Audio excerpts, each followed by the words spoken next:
Fenway Park. This is Red Sox batting practice live from Fenway Park. And the Red Sox are taking batting practice, so it's the perfect time to bring the show to you.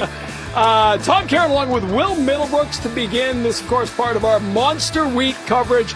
It's been a fun week, and they're already trying to pepper us here during batting practice as we've got some balls heading up our way. Did you bring a glove, Will? I did not. I figured if I'm going to do this, I got to do it the right way, the way any fan was. Like last night, the bare hand. How about that? On the monster. That was a heck of a play. What a great catch that was. Yeah, it was. Who is that at the plate? That's Bregman. That's Alex Bregman. I know so that we've swing got anywhere. Alex Bregman taking batting practice, taking another step towards returning, and you can start to feel the excitement, the optimism, the enthusiasm. You get Masataka Yoshida in the lineup tonight. He's batting fifth designated hitter in the lineup tonight, and Bregman just scratching at the door now. It looks like a matter of days. He said yesterday he's hoping to get at least a game in before the All-Star break. He won't play in the All-Star game, though he was named to it, but I think he really wants to get a game or two in there to just feel normal going into the break and come out ready to roll. I know a lot of people probably don't feel the same way I do as far as not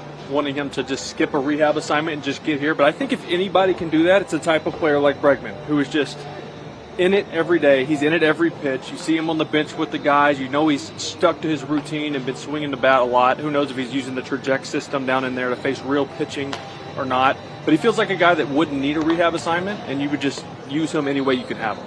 That traject machine is an interesting addition over the last few years. Red Sox, one of the early adopters to it, invested heavily in it.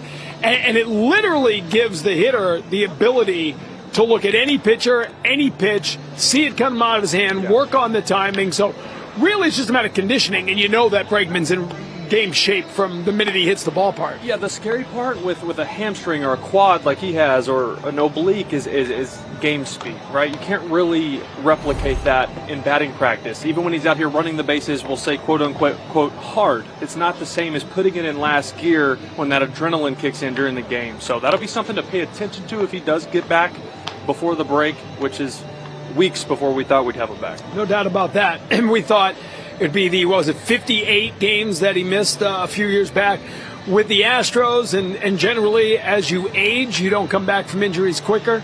By the way, Duran in center field tonight. Yes. So he's out there getting his work in center field, and that leads to the entire discussion about as good as it is to get guys back. They're getting to the point where this is a tough lineup for Alex Cora to make every night. Masataka Yoshida, the DH tonight. He will be primarily a DH. That's him in the cage now, right? Yeah, he's launching right now. He is ready to go the other way. Part right now. Right?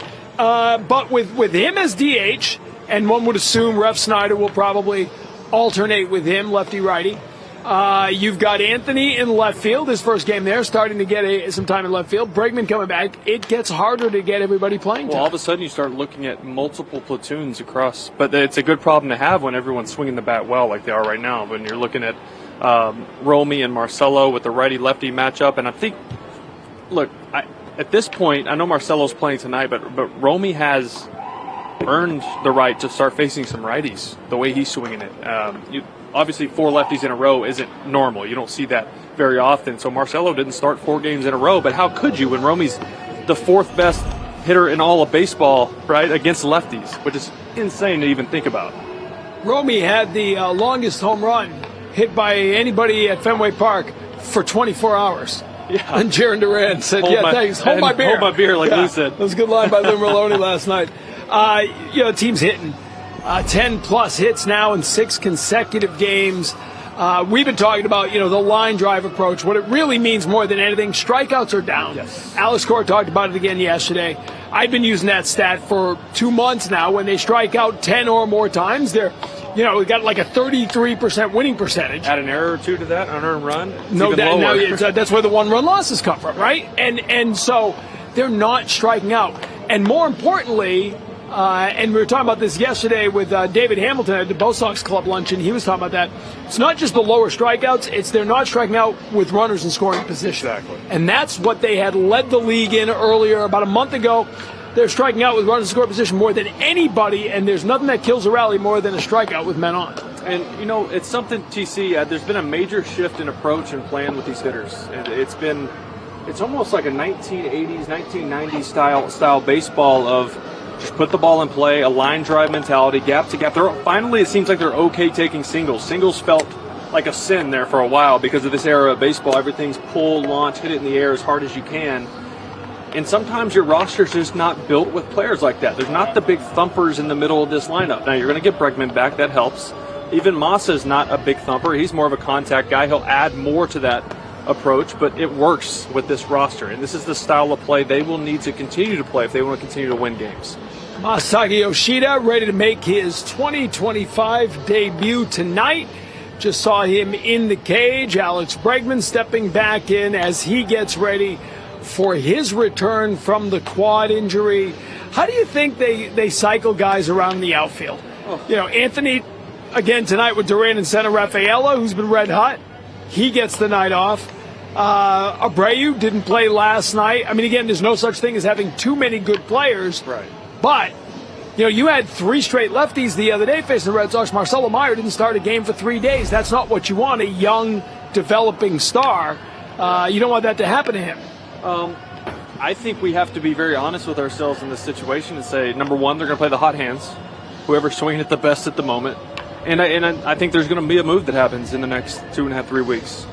And unfortunately, we've become very attached to the player that is getting the most traction there, and Jarren Duran, and what all he's built, and in this clubhouse, in this city, with his openness about mental health and everything he's been through, and he's really become a big part of the heartbeat of this team. So it's going to be really tough if that's the case, but if he feels like the guy you're going to get the most value, the biggest return for, and if you're looking for a top 3 starter, a Joe Ryan type, even a Griffin Jackson, back into the bullpen arm that the Twins are possibly dealing, it's probably going to cost you a Jarren Duran. And I hate that. No, that's right. But that's the business of the sport. And don't you feel that they need, if they're going to make a move with a Duran, with an Abreu, with somebody off the Major League roster, one of their starters, don't you think they're going to have to get a, maybe not top of the rotation per se, Crochet is the top of your rotation, right, but a top 3, because I feel they've got depth guys. Right, that's why they traded Quinn Priester. And you can look back at that and say, look, Quinn Priester's been really good with Milwaukee.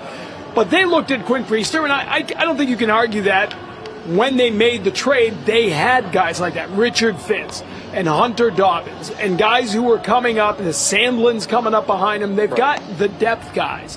If they're going to improve this pitching staff, it's got to be a guy who's up there with Bayo and Giolito and 100%. Crochet on the top half. Yeah, and it helps that Bayo and Giolito have made these mechanical little tweaks to everything. As everything's working, obviously we're coming off Bayo in a CG, and the last, 6 starts from Giolito that have been phenomenal. He has under a 1 ERA. He's figured it out since raising his arm angle. He's controlling the fastball better, and then everything's playing off of that.